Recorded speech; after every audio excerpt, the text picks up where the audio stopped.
지혜로운 자라는 제목으로 오늘 말씀을 하도록 하겠습니다. 우리는 지난 26장을 살펴봤고 오늘 27장인데 어떻게 26장이 하여튼간 뭔가 오류가 있어가지고 녹화가 안 됐어요. 네. 그래서 오늘 27장인데 26장의 내용은 그런 거였어요. 붕괴, 무너짐에 대한 부분이거든요. 왜 무너지냐 하면 어디서 벗어? 캐실이라는 단어였습니다. 대표적으로 성경에 사울 같은 그죠? 또 아합과 또 아비가일의 남편 나발, 또 솔로몬의 아들 르호보암 다 어리석어요. 그래서 무너졌습니다.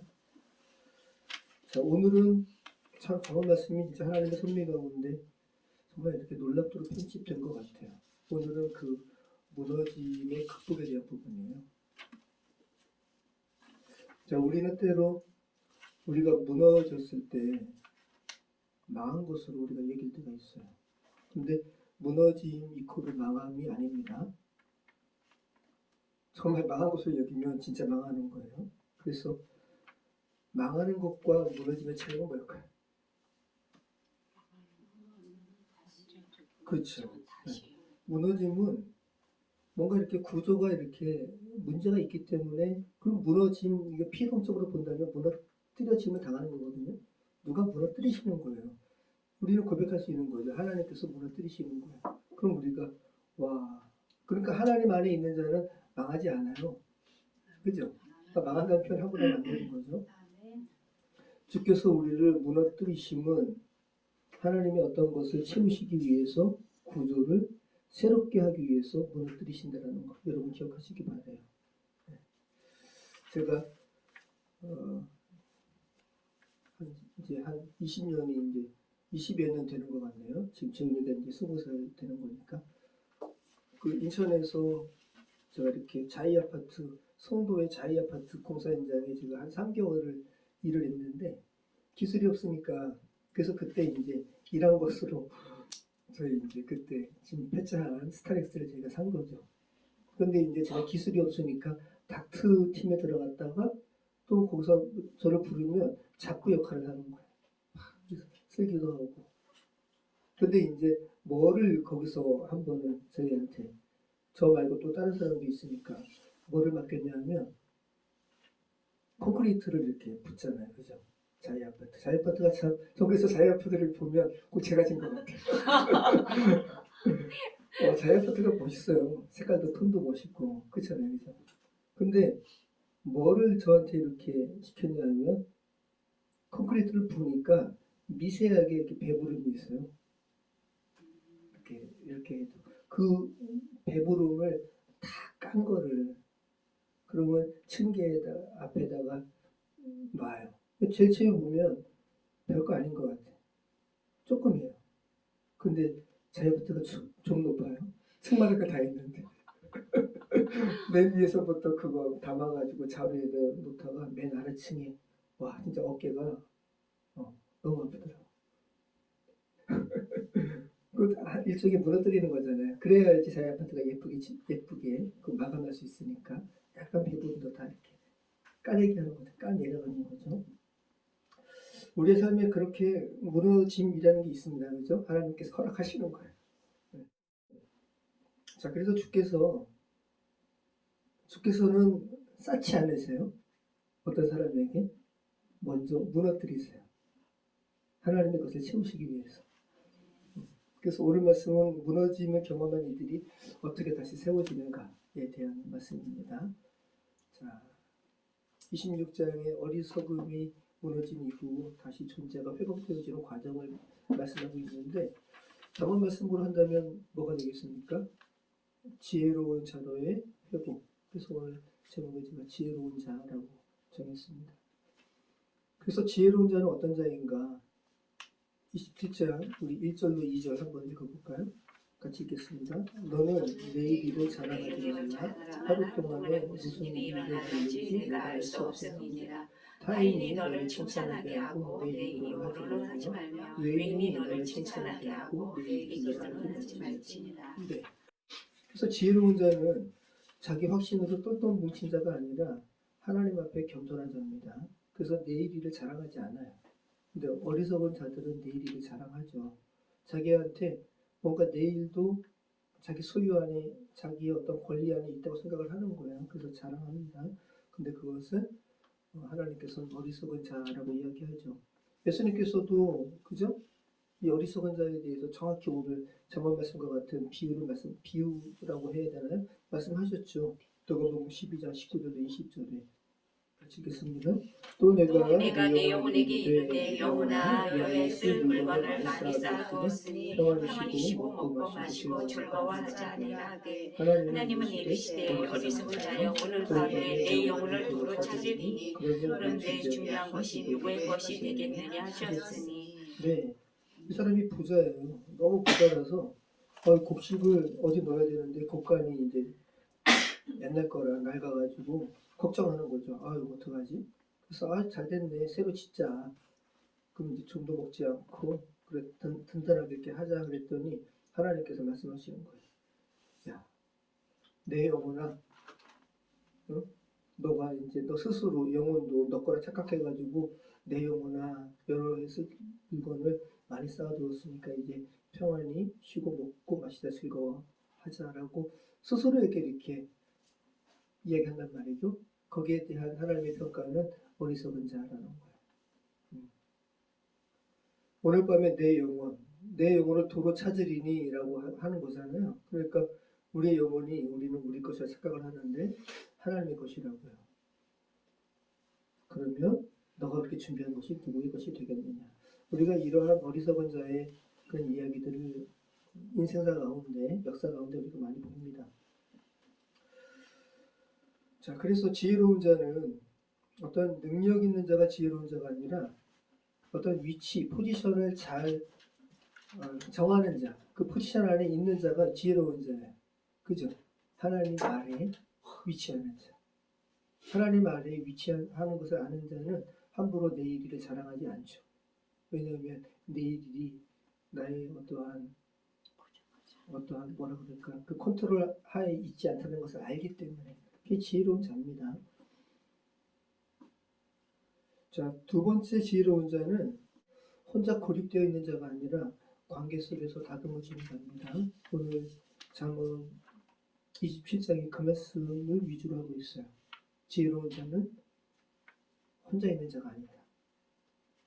우리 한번 5절 한번 읽어볼까요? 면책은 숨은 사람보다 나으니라. 친구의 아픈 책망은 충직으로 말미암는 것이나 원수의 잦은 입맞춤은 거짓에서 난 것이니라.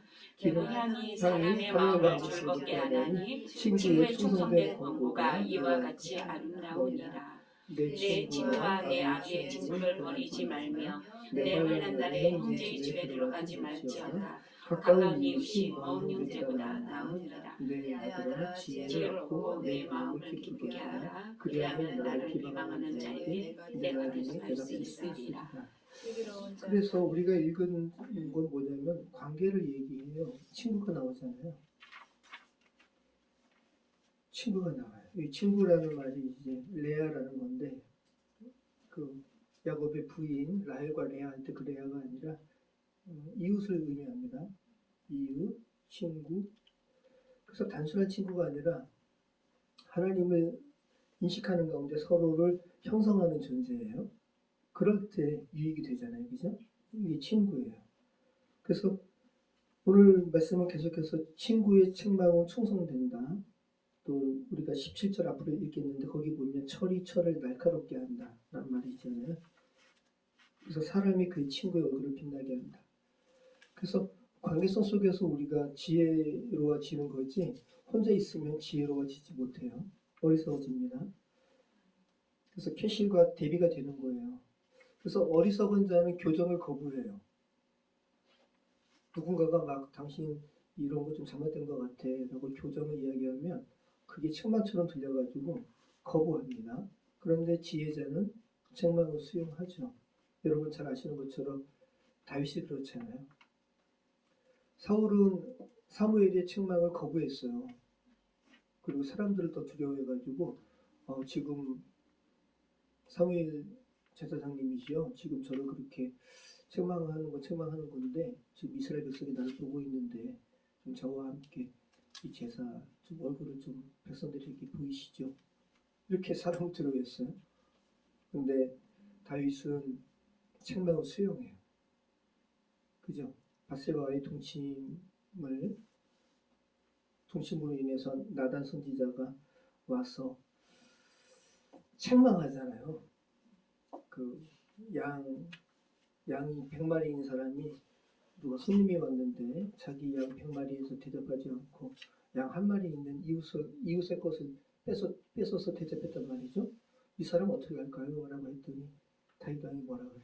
죽이라고. 거기에 대해서 나단이 그 사람이 당신입니다. 사울 같았으면 찔림이 있었겠지만 너무 그 순간적으로 내가 왕인데 나한테 이런 말해? 라고 하면서 나단을 처벌했을 거예요. 다윗이 거기서 무너지잖아요.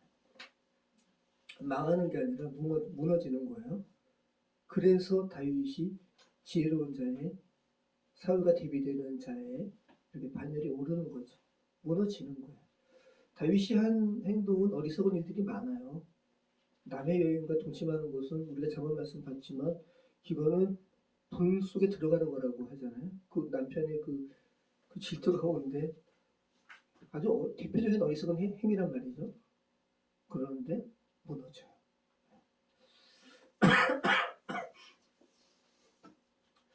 자, 그래서 잠언 27장 여기서 이제 지혜로운 자가 나오는데 11절 말씀에 내 아들아 지혜를 얻고라고 할 때 이게 학함이란 말인데 오늘 본문에서는 명령형 동사로 사용됐어요. 지혜로운 상태가 되어라 라는 표면적인 모습인데 이걸 넘어서는 거예요. 적극적으로 지혜를 취하고 그에 따라 행동하는 자가 학함이에요.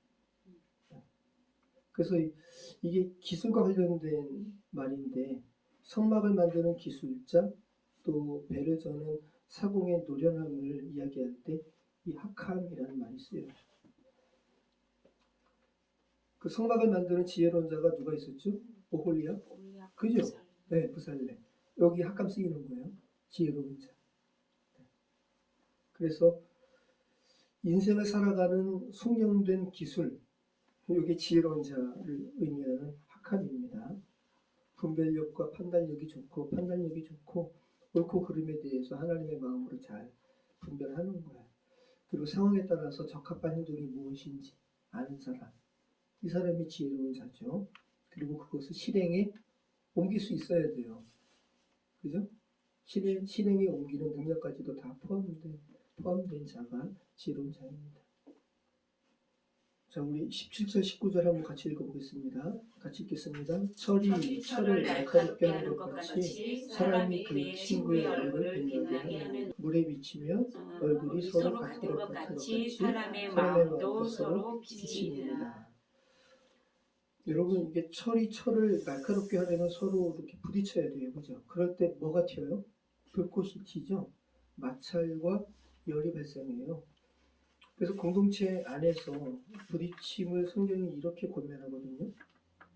우리 히브리서 10장 23절로 25절 한번 보겠습니다. 서로 돌아보아 사랑과 선행을 격려하며 모이기를 패하는 어떤 사람들의 습관과 같이 하지 말고 오직 그래서 이 공동체, 이 관계, 사람이 이렇게 홀로 있는 것은 어리석은 자의 대표적인 습성이라고 그랬잖아요. 관계성을 이루어야 되는데 대표적으로 공동체죠. 그런데 공동체 안에는 항상 즐거움만 있는 게 아니에요. 다툼이 있어요. 근데 여기서 참 흥미로운 것이 서로 돌아보아 사랑과 선행을 격려하며 라고 할 때 이 격려라는 게 뭐냐면 바로 퀴스모스라는 단어인데 또 다른 의미로는 논쟁하는 의미가 있어요. 그러니까 같은 단어인데 어떨 때는 격려를 쓰이고 어떨 때는 논쟁하고 논박하는 다툼의 의미로도 쓰인단 말이죠. 그래서 어떤 관계성 안에서 우리가 겪는 갈등과 조언은 우리 내면에 어떤 지혜로운 자가 되는 모습을 이 파롭시스모스라는 단어로 신약에서 이렇게 말씀하고 있어요. 히브리서에서. 자, 우리 참 잘 생각했으면 좋겠습니다. 우리 관계성 안에서 우리가 이미 관계 안에 들어간다는 소리는 지혜로운 자가 되고자 하는 의지의 표명이에요. 그런 가운데 우리의 어리석음, 이런 캐실이 또 깎여지는 그런 상황 가운데 우리가 기꺼이 들어가는 것을 우리가 수용하고 들어가는 겁니다. 이게 하나님의 도구라는 거예요. 관계성 안에서 이런 일이 이루어지는 것들이. 그래서 여러분이 어리석은 자, 캐시를 넘어서 학한 지혜로운 자가 되는 과정 가운데 여러분은 계속 생각하셔야 되는 거죠. 나는 나를 찌르는 말을 들을 수 있는가?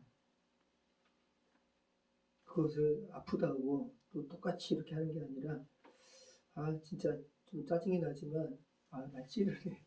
근데 내가 뭔가 이게 좀 필요하구나 하겠구나 이런 수용할 수 있는 마음이 있는가 한번 생각해 보시기 바라요. 자, 그래서 관계성을 예수님께서 말씀하셨다고 생각해 보시기 바라요. 삼위일체 하나님 자체가 관계성의 하나님이세요. 성부, 성자, 성령. 네. 이게 참 놀라운 거죠. 그래서 예수님께서 대제사장적 기도를 요한복음 17장에서 하시는데 아버지요, 내가 아버지 안에 있는 것 같이 저들도, 이 저들도에는 여러분도 포함돼요. 당시 예수님 제자, 1차적인 예수님 당시의 제자뿐만 아니라 저들을 통해서 나를 믿게 된 이들도 우리와 함께 있게 하사. 그러니까 우리도 포함되는 거거든요. 네. 그러니까 관계성을 이야기하는 거예요. 우리 안에 있게 하사 나와 아버지가 하나인 것을 저들도 알게 하소서. 자, 그래서 우리가 이렇게 어리석은 자처럼 고집스럽게 우리 스스로의 어리석은 구조를 포기하지 않고 완고하게 지키려고 할 때 예수님께서는 레아, 오늘 이 잠언의 말씀 친구처럼 오셔가지고 우리의 그 어리석음을 무너뜨리셨어요. 십자가로. 그래서 요한복음의 15장 말씀 보면 한번 읽어볼까요? 요한복음 15장 13절로 15절. 그래서 제가 아까 드린 말씀, 그 대제사장적 기도, 이 기도가 이 요한복음 15장의 친구 관계에서부터 시작되거든요. 예수님께서 우리가 친구처럼 생각하시기 때문에 그 기도를 하시는 거예요. 자, 그래서 한번 읽어보겠습니다. 요한복음 13장, 15장, 13절로 15절. 같이 읽겠습니다. 사람이 친구를 위하여 자기 목숨을 버리면 이보다 더 큰 사랑이 없나니 너희는 내가 명하는 대로 행하면 나의 친구라. 이제부터는 너희로 종이라 하지 아니하니 종은 주인이 하는 것을 알지 못함이라. 너희를 친구라 하였노니 내가 내 아버지께 들은 것을 다 너희에게 알게 하였습니다. 네. 하나님께서 우리에게, 예수님께서 우리에게 하나님 아버지를 말씀하신 것은 우리를 친구로 여기시고 또 예수께서 우리의 친구가 되어주셔서 기꺼이 우리의 어리석음을 무너뜨리시기 위해서 십자가 사역을 감당하셨다는 것 여러분 기억하시기 바라요. 자, 그래서 잠언 26장이 캐실이라는 어리석음에 대한 질병에 대해서 말씀하고 있다면 27장은 그 질병을 치료하는 치료제를 이야기하는데 친구 레아를 통해서 우리를 회복하고 계시다는 것 기억하시기 바랍니다.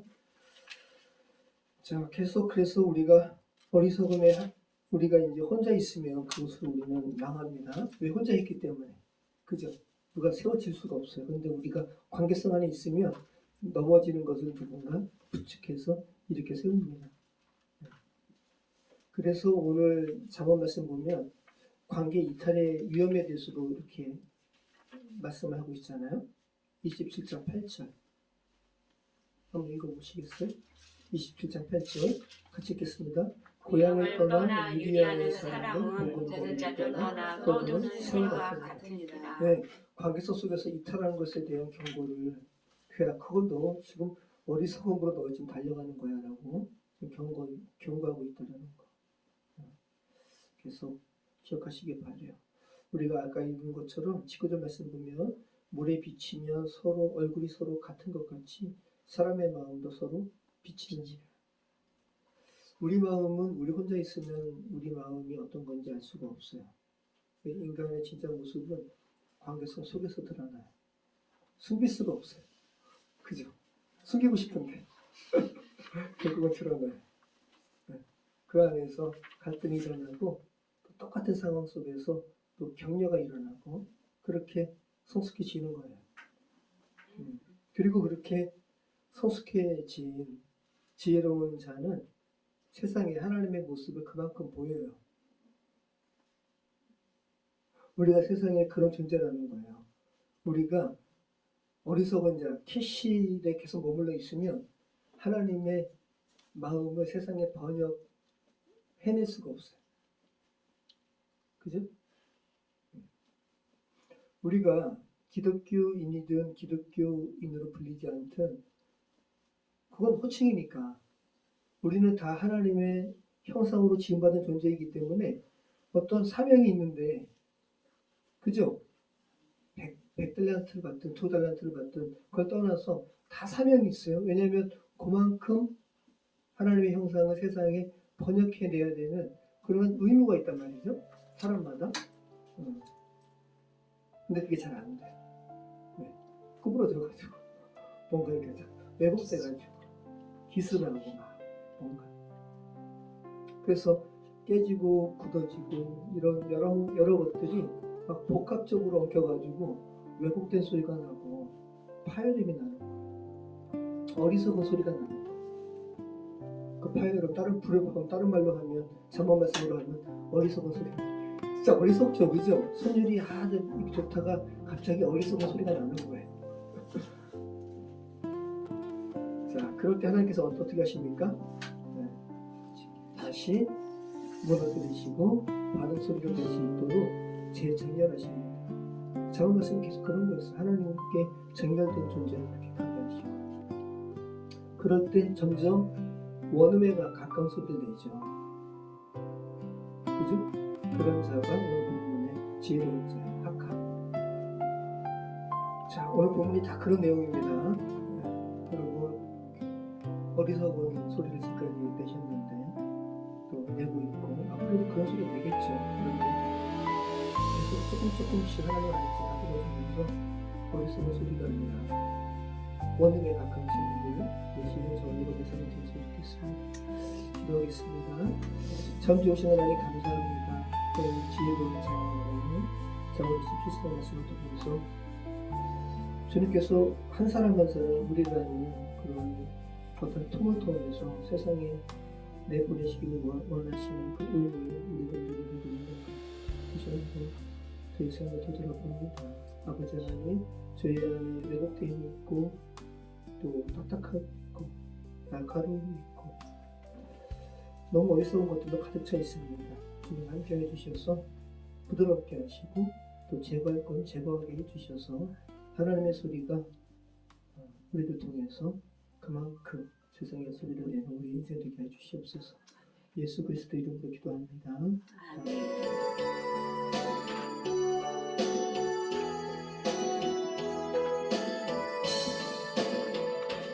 우물가의 여인처럼 난 구했네. 헛되고 헛된 것들 그때 주님 하신 말씀 내 세매와 생수를 마셔라. 오 주님 채우소서. 나의 잔을 높이느니라. 하늘 양식 내게 채워주소서. 넘치도록 채워주소서. 많고 많은 사람들이 찾았었네. 헛되고 헛된 것들 주 안에 감추인 복에 세상 것과 난 비길 수 없네. 오 주님 나의 잔을 높이 듭니다. 하늘 양식 내게 채워주소서. 넘치도록 채워주소서. 내 친구여 거기서 돌아오라. 내 주의 넓은 품으로. 우리 주님 너를 반겨 그 넓은 품에 안아주시니. 오 주님 채우소서. 나의 잔을 높이 듭니다. 하늘 양식 내게 채워주소서. 넘치도록 채워주소서. 이 시간 함께 기도하실 때 고물가에 앉은 여인처럼 하나님의 지혜로운 것들로 채우기를 바라는 갈망이 우리 안에 있게 하여 주시옵소서. 우리 같이 기도하겠습니다.